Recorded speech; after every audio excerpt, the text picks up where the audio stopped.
Salut, c'est Marcus, bienvenue dans Level 1. Aujourd'hui, on a trouvé, dites donc, devinez quoi, un jeu Nintendo 64. C'est pas tous les jours.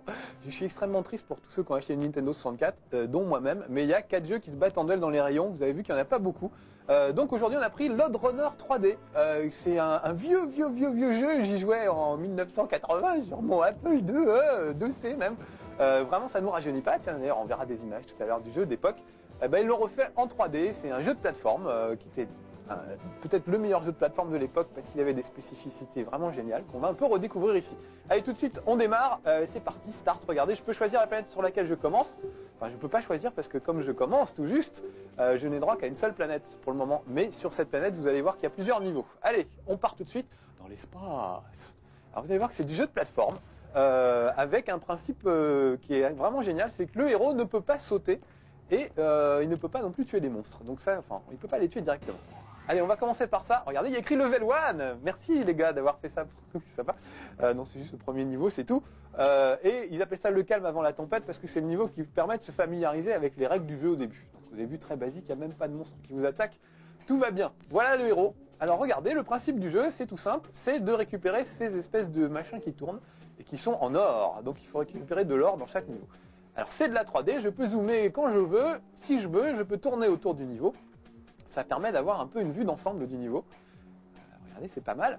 Le problème de la 3D, comme d'habitude, c'est que c'est moins précis que de la 2D. On a du mal un peu, parfois, à diriger le personnage avec précision. Alors qu'avec la bonne vieille époque de la 2D, eh ben, on pouvait voir tout ça bien précisément. Alors, je peux choisir mon angle de caméra, le régler là, par exemple, ou alors sur le côté. Vous voyez, ça reste. Et la caméra suit mes mouvements.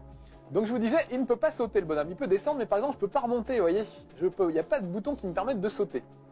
Donc c'est ça l'originalité du jeu, c'est qu'on peut pas sauter et on peut pas détruire les monstres. On a un gros flingue, mais il ne sert qu'à détruire le sol en fait. Vous allez voir. Regardez, par exemple là, je suis coincé puisque je peux pas sauter, je peux pas remonter ni d'un côté ni de l'autre. Donc je vais creuser le sol avec mon petit flingue. Clac, je tire et je descends. Hop, en plus je récupère de l'or au passage. Donc c'est comme ça que ça se passe, Lode Runner. Il faut creuser dans le sol. Le truc rigolo, c'est que les blocs se reconstruisent au bout d'un moment. Regardez, on va attendre un petit peu. Et vous allez voir que le bloc que je viens de détruire va finir par se reconstruire. Alors si jamais j'ai la mauvaise idée de tomber en dessous, le bloc se reconstruit sur moi et je suis emmuré vivant, donc ça ne va pas du tout. Donc je vais descendre, là, on va prendre ça, tac. Et on va essayer de trouver la sortie du niveau. Donc but du jeu, récupérer toutes les petites pièces d'or là, et puis trouver la sortie du niveau à chaque fois. Là vous voyez qu'il est là, et il doit y avoir un moyen peut-être de monter là-haut. On va prendre cet ascenseur, regardez, clac. Voilà, et je vais aller en haut. Tiens, je vais faire un peu des bêtises pour que vous voyez un peu ce qui peut m'arriver, sachant que je ne peux pas sauter. Donc je vais démolir, regardez, il y a du recul. À chaque fois que je tire, mon personnage recule un petit peu. C'est un truc qu'il n'y avait pas dans le Lode Runner original. Il n'y avait pas cette façon de tirer. Alors par exemple, regardez, si je veux faire une bêtise, je me mets là, Hop, je détruis ce mur, mais comme il y a l'autre mur qui va se reformer, je vais me retrouver coincé, voilà. Là, je suis mort carrément, écrabouillé, étouffé, regarde. Je suis enterré, c'est littéralement enterré, donc il faut que je recommence le niveau. Donc, faut pas se faire bouffer par les cubes qu'on vient de détruire, et faut pas non plus se retrouver coincé, parce qu'il y a des moments où vous vous retrouvez complètement bloqué, puisque vous, en creusant, parfois, vous constituez des cul-de-sac vous-même.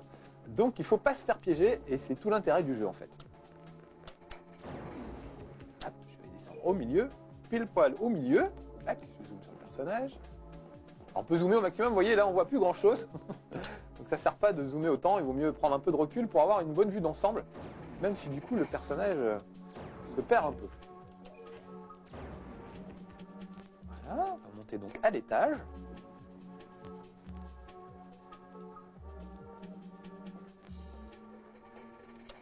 Donc à part le coup du recul qu'il n'y avait pas dans le truc original, ils ont respecté ce qui faisait le succès de Loadrunner, c'est-à-dire le fait de ne pas pouvoir sauter et de ne pas pouvoir tirer sur les monstres. Les monstres, on les verra tout à l'heure d'ailleurs. Voilà, hop, j'ai réussi à descendre. Je récupère tout l'or que je peux. Et voilà, et maintenant, regardez, la porte s'est ouverte, elle est là. C'est un espèce de truc, un téléporteur. Voilà, je monte à bord. Ouais, j'ai fini le premier niveau. Donc voilà, c'était Level 1 sur Loadrunner. Non, je rigole. Comme il était tout court le premier niveau, on va en faire d'autres. On a le temps d'en faire plein, vous allez voir qu'il y en a quand même beaucoup. Voilà, deuxième niveau direct. Alors oui, je peux descendre sur le côté, par exemple. Mais je ne peux pas descendre plus profond d'ici. Là, par exemple, je ne peux pas détruire. Quand j'essaie de tirer, je ne peux pas détruire ce bloc. Il faut que je sois au-dessus. Je ne peux détruire que les choses qui se trouvent sous mes pieds, en fait. D'où astuce. Hop, clac. Je descends. Espèce de tire-bouchon, là, je sais plus ce que c'est un bonus. Là, on va aller choper les trucs sur les côtés d'abord, avant de descendre un peu plus bas.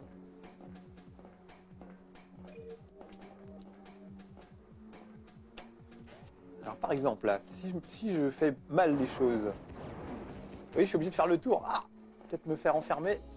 Vite, vite, vite, faut que je redescende. Ouf, je me suis dépêché, c'est bon, ça passe. Ça devrait ouvrir la sortie. Et voilà, 2 niveaux et 2. Je sens qu'on va en faire plein des level 1 aujourd'hui. On va faire plein de niveaux. Bon, là, c'est que le truc de départ. Ça vous apprend en fait à vous servir un peu du personnage. Et on apprend très progressivement. Tiens, juste pour le plaisir, on vous a retrouvé des images à la bandothèque. Merci Laurent d'ailleurs, c'est Laurent qui s'occupe de la bandothèque chez nous. Et nous a retrouvé des images du Loadrunner d'époque. Tiens, alors regardez de quoi ça avait l'air. C'était tout basique, vous voyez, c'est de la 2D tout simplement. C'est vraiment, vraiment basique. Mais au moins c'était très précis, on pouvait descendre très précisément les échelles. Vous voyez la tête des monstres, ils sont vraiment pas méchants, c'est des tout petits bonhommes. Enfin vraiment, les graphismes étaient vraiment ridicules, mais au moins on se marrait bien. C'était ça le principal. Là aujourd'hui, bah regardez, on se retrouve avec de la 3D. Donc parfois c'est un peu moins précis, même si on peut diriger la caméra où on veut. On a, je trouve, une moins bonne appréciation du niveau. Alors qu'avant, au moins c'était clair, tout tenait sur un seul écran et c'était un peu plus clair. Donc c'est dommage juste qu'ils aient pas. Moi ça m'aurait bien plu qu'ils remettent un Loadrunner classique sans 3D. La 3D c'est fait pour vendre en fait. C'est pas forcément une bonne idée pour les jeux à chaque fois. Vous voyez là j'ai récupéré une espèce de mine. Ça me permet de démolir le passage et d'arriver jusqu'ici. Hop, on va récupérer quelques petites pièces d'or. Alors voyons voir, soyons prudents. Vous voyez, à chaque fois, il faut les détruire un peu dans l'ordre, les blocs, sinon ça marche pas. Tiens, on va faire un exemple. Par exemple, si j'étais un garçon un peu idiot, je ferais ça. Là, j'essaierai de descendre, et là, je me retrouve coincé, vous voyez. Je peux plus rien faire. Donc, je vais mourir étouffé par les blocs de pierre. Voilà, parce que si je vous fais pas voir comment ça marche quand ça rate, je pense que vous aurez du mal à comprendre un peu le principe du jeu.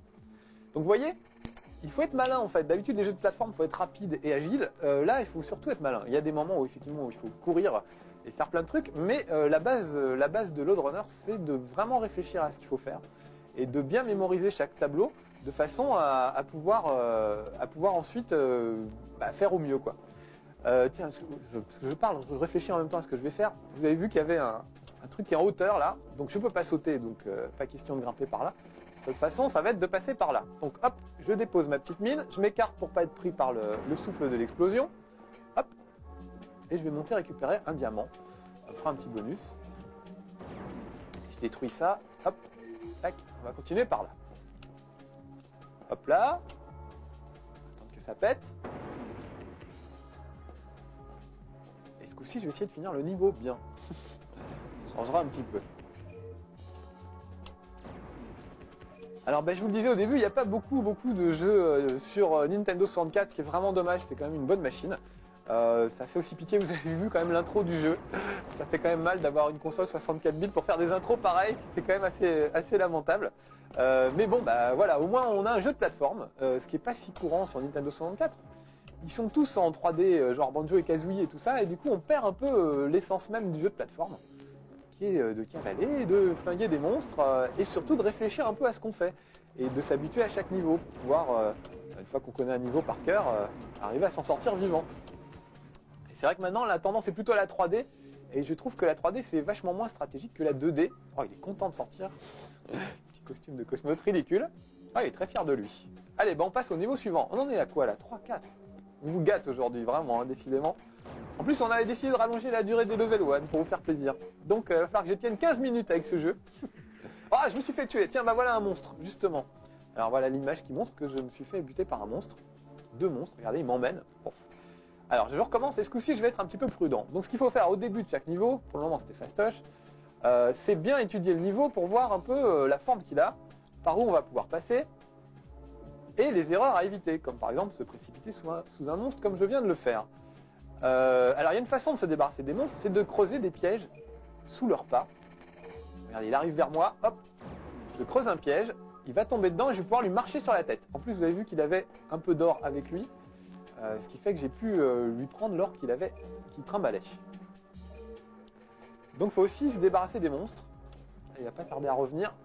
Alors par exemple ici, vous voyez, je ne peux pas creuser dans le sol, il faut absolument que ce soit sur ces cubes bleus, parce que je ne peux pas lui tendre un piège aux endroits où c'est gris. Ça ne marche pas. Bon, par sécurité, hop, je vais creuser un trou derrière moi, comme ça il ne pourra pas me rejoindre. Vous voyez, il est retombé dans mon trou.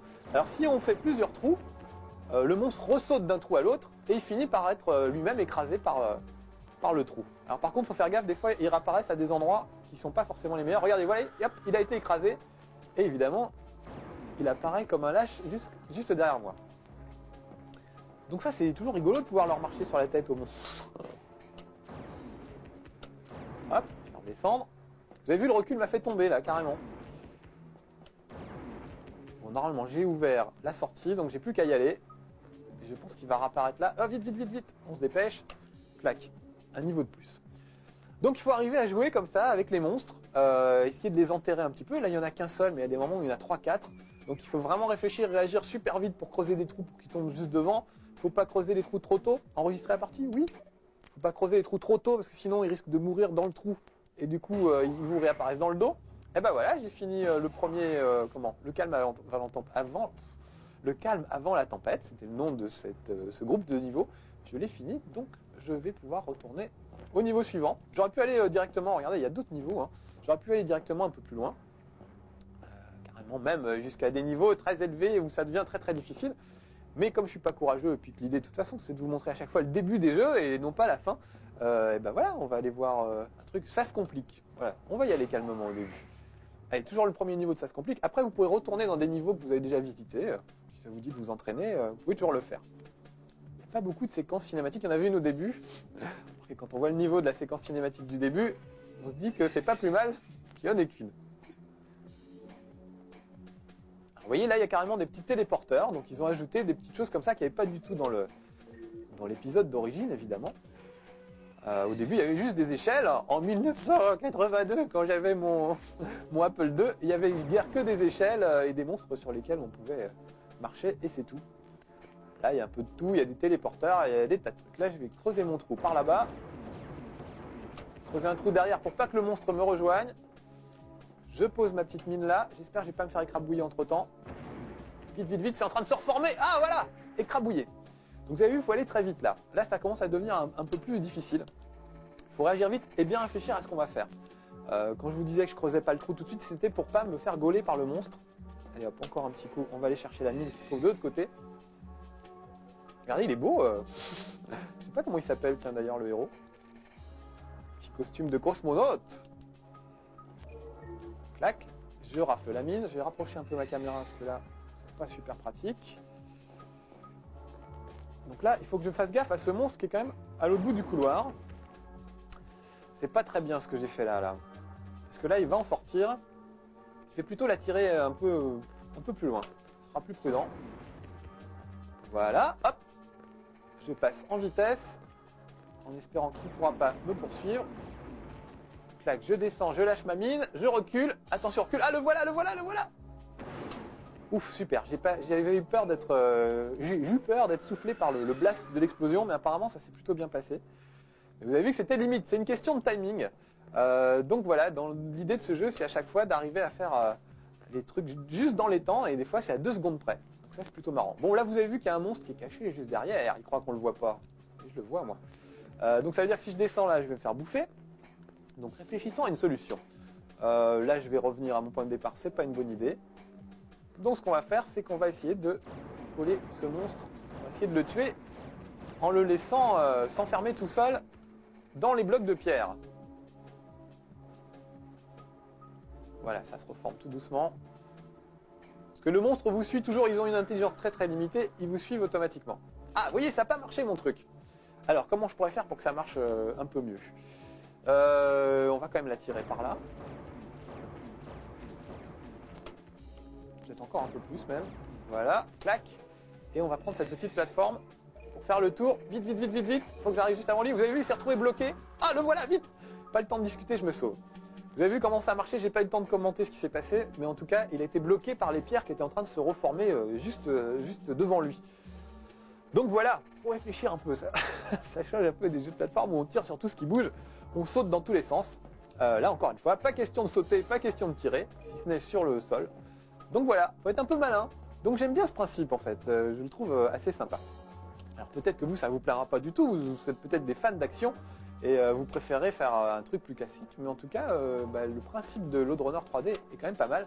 Puis encore une fois, il y a vraiment tellement peu de jeux sur Nintendo 64 que pour une fois qu'on en a un qui est pas trop mauvais, bah allez, il faut en profiter. Si je fais ça, je vais être bloqué. Je parle et je réfléchis en même temps. Non, il faut quand même que je descende par là. Je vais aller chercher la mine au passage sur le côté. Voilà, hop hop hop, pas me faire enfermer surtout. Et on va descendre de ce côté-là. Essayer de finir ce niveau. Là, je ne peux pas monter, vous voyez, pour le moment, il va falloir que je trouve une autre astuce. Il y a sûrement un téléporteur qui va m'amener jusque là. Là, ça marche pas, donc je vais poser, voilà, une petite mine. On va se mettre d'un peu plus près pour voir ça. Clac. Là, j'ai une autre mine, je vais la lâcher sur le monstre. Ce qu'on ne pouvait pas faire dans la version originale. Voilà, au moins, on en est débarrassé et il réapparaît tout de suite. Donc, hop, hop, hop, je me sauve pour essayer de lui échapper.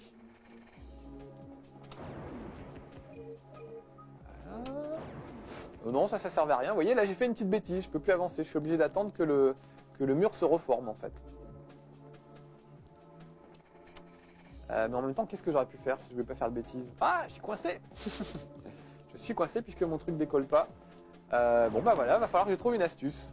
Et ben je vais la trouver tout seul un autre jour parce que je vais vous laisser là. Notre level 1 est fini les gars, déjà qu'on en aurait fait un peu plus que prévu. Voilà, en tout cas ça vous aura donné une idée de ce que c'est que Loadrunner 3D, un remake d'un vieux jeu. Que finalement personnellement je préférais sur Apple II, je trouvais que c'était quand même un peu mieux. Mais bon, il n'y a pas beaucoup de jeux de plateforme, il n'y a pas beaucoup de jeux tout court sur Nintendo 64, encore moins de jeux de plateforme. Donc bah essayez-le, si le principe vous plaît, vous pourrez l'acheter, même si c'est très cher. C'est vrai que c'est trop cher les jeux. Mais bon, si vous êtes riche, ça peut valoir le coup. Allez, c'était Level 1 sur Loadrunner 3D sur Nintendo 64. Ouais, c'était Marcus et puis nous, on se retrouve pour un prochain Level 1. À bientôt. Ciao.